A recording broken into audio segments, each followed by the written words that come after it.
आज का हमारा टॉपिक है सिजोफ्रेनिया। सिजोफ्रेनिया शब्द ग्रीक वर्ड से लिया गया है। सिजो का मतलब होता है स्प्लिट यानी कि बांटना या बढ़ जाना, और फ्रेन का मतलब होता है माइंड यानी कि मन, जिससे हम किसी चीज को इंटेलिजेंस के साथ समझते हैं, सोचते हैं, याद करते हैं, फील करते हैं या फिर बिहेव करते हैं। According to R. Srivani, schizophrenia is a psychotic condition characterized by a disturbance in thinking, emotion, volition, and faculties in the presence of clear consciousness, which usually leads to social withdrawal. Schizophrenia एक psychotic condition है, यानी कि reality से contact कम हो जाना, जैसे कि कुछ आवाजें आना जो दूसरे लोग नहीं सुन सकते, या ऐसा सोचना कि कुछ लोग मुझे जहर देके मारना चाहते हैं और घर वाले भी उनके साथ मिले हुए हैं। Characterized by a disturbance in thinking, emotion, volition, and faculties. तो डिस्टरबेंस हो जाता है थिंकिंग में, इमोशन में, जैसे कि किसी का डेथ होने पर हंसना या खुशी के माहौल में दुखी होना। वॉल्यूशन में भी डिस्टरबेंस हो जाता है, यानी कि अपनी इच्छा से अपने बिहेवियर को शुरू या कंट्रोल नहीं कर पाना। और फैकल्टीज में भी डिस्टरबेंस हो जाता है, यानी कि क्लियरली सोच नहीं पाना या कोई एक्शन नहीं ले पाना, जैसे कि सुनने देखने में गड़बड़ी। In the presence of clear consciousness, मतलब व्यक्ति पूरा होशो हवास में होता है, which usually leads to social withdrawal, यानी कि वो अकेले अकेले रहने लगता है। तो पूरे लाइन का मतलब क्या हुआ? सिजोफ्रेनिया एक साइकोटिक कंडीशन है जिसमें व्यक्ति पूरा होशो हवास में होने के बावजूद भी thinking, emotion, violation and faculties में डिस्टरबेंस होता है, जिसके कारण वो अपने फ्रेंड से दूर हो जाता है और अकेले अकेले रहने लगता है। अगर हम इसके एपिडेमियोलॉजी की बात करें तो ये एक मोस्ट कॉमन साइकियाट्रिक डिसऑर्डर है और ये पूरी दुनिया में हर कल्चर के लोगों में देखने को मिलता है। लगभग 15% जो मेंटल हॉस्पिटल में नए एडमिशन होते हैं वो सिजोफ्रेनिया के ही पेशेंट होते हैं। हर कम्युनिटी में 1000 लोगों में लगभग 3 से 4 लोग ऐसे हैं जो सिजोफ्रेनिया से सफर कर रहे हैं। सामान्य लोगों में 1% लोगों को सिजोफ्रेनिया होने का रिस्क रहता है। सिजोफ्रेनिया महिलाओं और पुरुषों दोनों में ही समान रूप से देखने को मिलता है। जहां पुरुषों में 15 से 25 साल में होता है, वहीं महिलाओं में 25 से 35 साल के बीच होता है। सिजोफ्रेनिया लो सोशियो इकोनॉमिक ग्रुप या गरीब लोगों में ज़्यादा कॉमन है। अगर हम इसके कारण की बात करें तो ब्रेन में डोपामाइन न्यूरल एक्टिविटी ज़्यादा हो जाने के कारण सिजोफ्रेनिया हो सकता है। इसके अलावा neurotransmitter norepinephrine, serotonin, acetylcholine and gamma amino butyric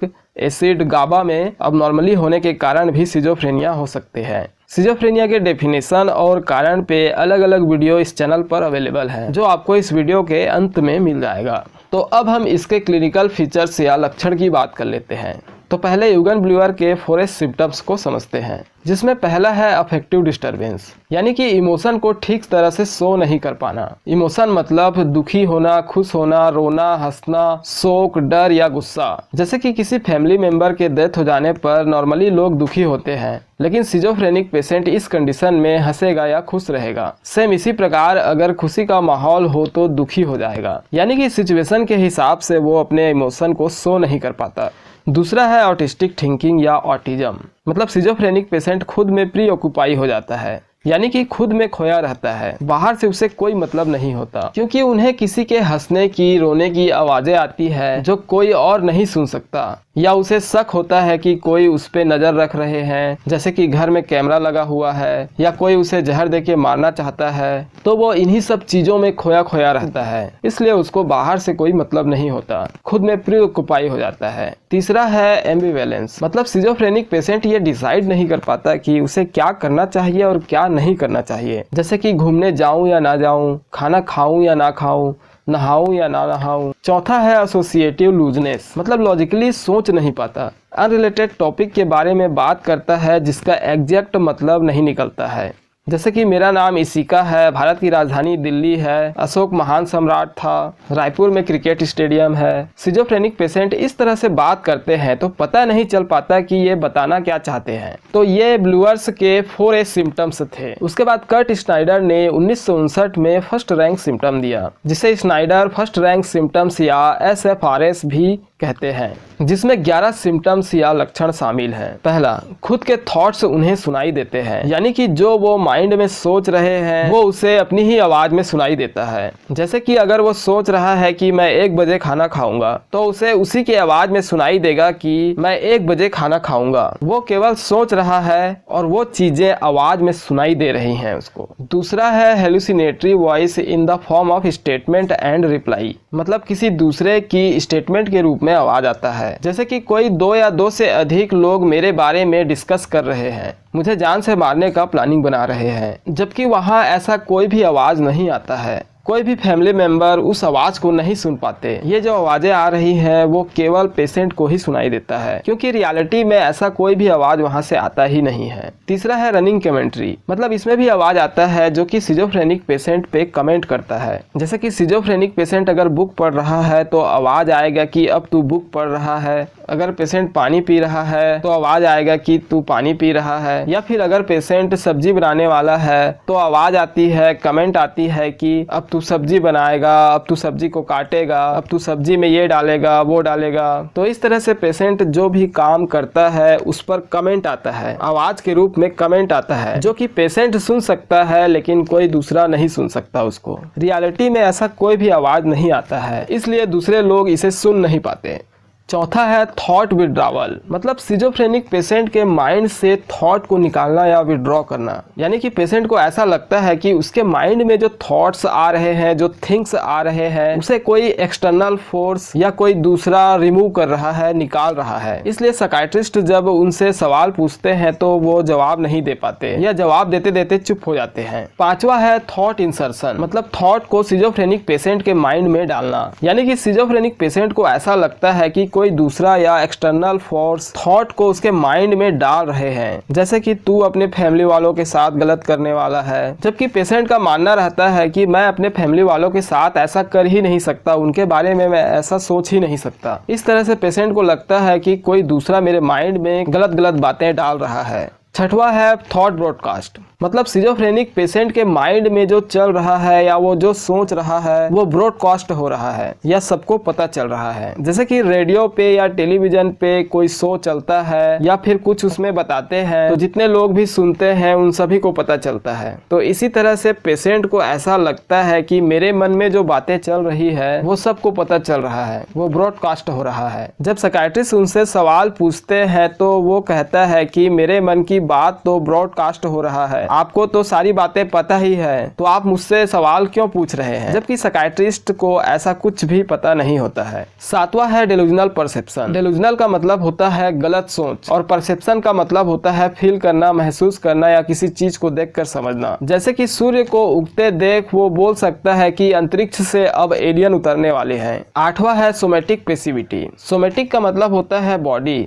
और पैसिविटी का मतलब होता है किसी और के कंट्रोल में होना। यानी कि पेशेंट को इसमें ऐसा लगता है कि बॉडी में जो सेंसेशन हो रहे हैं वो कोई और शरीर में डाल रहा है, जैसे कि पैर में बर्निंग सेंसेशन या पेन का सेंसेशन को फील करना, जो कि अल्ट्रावायलेट रेस के कारण हो रहा है, जो अमेरिका द्वारा अंतरिक्ष के सैटेलाइट द्वारा भेजा जा रहा है। मतलब पेशेंट का कहना रहता है कि अमेरिका का जो अंतरिक्ष में सैटेलाइट है वो मेरे पैर के अंदर अल्ट्रावायलेट रेस को भेज रहे हैं, वो अल्ट्रावायलेट रेस को, सूर्य की रोशनी को कंट्रोल कर रहे हैं और मेरे घुटने में डाल रहे हैं, जिसके वजह से मुझे बर्निंग सेंसेशन हो रहा है। उसके बाद नौवां है मेड वॉल्यूशन और एक्ट, यानी कि सिजोफ्रेनिक पेशेंट जो भी एक्ट कर रहा है वो कोई और कंट्रोल कर रहा है। जैसे कि सिजोफ्रेनिक पेशेंट एक रोबोट है और उसे कोई दूसरा ऑपरेट कर रहा है। उसके बाद 10वां है मेड इम्पल्सेस, मतलब पेशेंट के इम्पल्स को कोई दूसरा कंट्रोल कर रहा है। जैसे कि अगर कोई उन्हें चाय पीने को दे तो वो उस चाय को उसी के मुंह पे फेंक देगा, और जब उनसे पूछा जाता है कि आपने ऐसा क्यों किया तो उनका कहना रहता है कि मैंने ऐसा कुछ भी नहीं किया है, ये चीज कोई मुझसे करवा रहा है। उसके बाद 11वां है मेड फीलिंग और अफेक्ट, यानी कि सिजोफ्रेनिक पेशेंट को ऐसा लगता है कि मेरे फीलिंग्स, इमोशन को कोई और कंट्रोल कर रहा है। जैसे कि वो दुखी है या खुश है या रो रहा है तो पेशेंट का कहना रहता है कि वो खुद से खुश नहीं है, ना ही वो खुद से दुखी है, ना ही वो खुद से रो रहा है, ये फीलिंग कोई और उसके मन में डाल रहा है।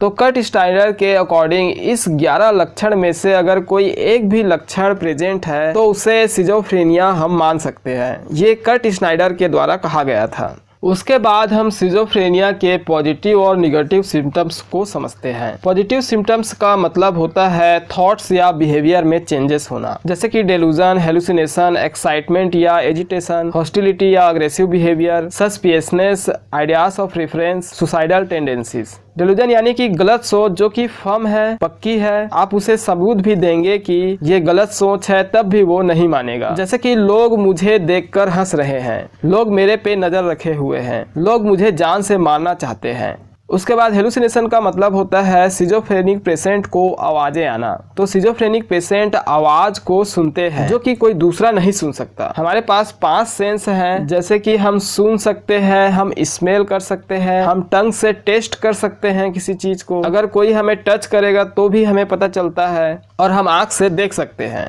तो इन 5 में कहीं भी गड़बड़ी हो सकता है, जैसे कि उसको आवाजें आ रही है लेकिन वो विजुअल हेलुसिनेशन में किसी को देख भी सकता है, वो स्मेल भी कर सकता है, मतलब उसको कुछ चीज का स्मेल भी आ सकता है, उसको कोई टच कर रहा है ऐसा भी सेंसेशन हो सकता है। हेलुसिनेशंस पे एक पूरा वीडियो अवेलेबल है जो आपको इस वीडियो के एंड में मिल जाएगा। तो अगर आप हेलुसिनेशंस को पूरा डिटेल में समझना चाहते हैं तो उस वीडियो को भी आप देख सकते हैं। सुसाइडल टेंडेंसीज मतलब पेशेंट सुसाइड भी कर सकता है। उसके बाद है निगेटिव सिम्टम्स, जैसे कि अफेक्टिव फ्लैटेनिंग, मतलब वो इमोशन को फील ही नहीं कर पाता। अवोल्यूशन मतलब वो अपनी इच्छा से कुछ काम को कर नहीं पाता। अटेंशनल इम्पेयरमेंट हो जाता है। एनहेडोनिया मतलब जिन चीजों से पहले वो खुश होता था उसमें भी वो खुशी फील नहीं कर पाता है। ये डिप्रेशन जैसा है। डिप्रेशन में भी व्यक्ति जिन चीजों में पहले खुशी फील कर पाता था वो डिप्रेशन के दौरान उन चीजों में खुशी महसूस नहीं कर पाता। तो एनहेडोनिया का एग्जांपल है, जैसे वो पहले क्रिकेट खेलकर खुश होता था तो अब उसे क्रिकेट खेलकर खुशी नहीं होगा। जैसे वो पहले वीडियो गेम खेलकर खुश होता था तो अब वो उस चीज को खेलकर खुश नहीं होगा। जैसे पहले उसे शॉपिंग करना अच्छा लगता था तो अब उसे शॉपिंग करना अच्छा नहीं लगेगा।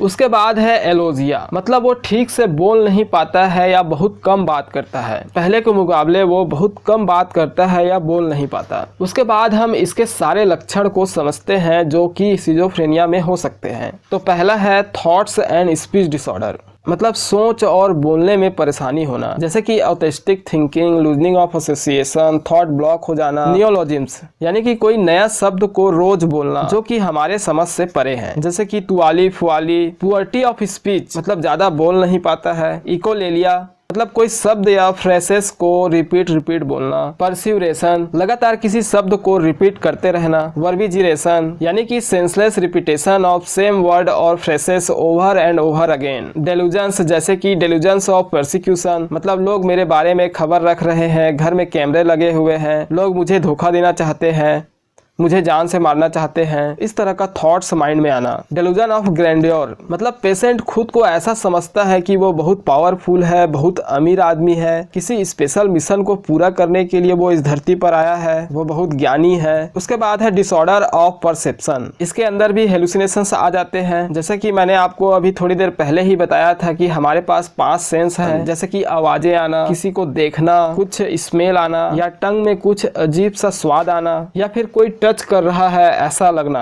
उसके बाद तीसरा है डिसऑर्डर ऑफ अफेक्ट, मतलब दुख या खुशी को फील नहीं कर पाना या दुख के कंडीशन में खुश हो जाना या खुशी के माहौल में दुखी रहना। उसके बाद है डिसऑर्डर ऑफ मोटर बिहेवियर, यानी कि वो खुद के साफ सफाई का ध्यान नहीं रख पाएगा, अपने कपड़े वगैरह पहनकर अच्छा दिखने जैसा कुछ भी नहीं करेगा। इसके अलावा वो पहले जैसा अपना काम को ठीक से नहीं करेगा, खुद को समझ नहीं पाएगा, जज नहीं कर पाएगा ठीक से, सुसाइड कर सकता है। Depression, command hallucination, impulsive behaviour के कारण, जैसे कि कमांड हेलुसिनेशन में कोई उसे कहेगा कि अब तू सुसाइड कर ले तो वो सुसाइड करने की कोशिश करेगा। तो ये सारे सिम्टम्स सिजोफ्रेनिया में होते हैं। एक चीज यहाँ पे ध्यान देने वाली बात यह है कि पेशेंट बिल्कुल कॉन्शियस रहता है, वो टाइम डेट जगह को बता सकता है, मेमोरी में उसका कोई भी डिस्टरबेंस नहीं होता, मतलब उसका याददाश्त ठीक रहता है और उसके इंटेलिजेंसी में भी कोई डिस्टरबेंस नहीं होता है।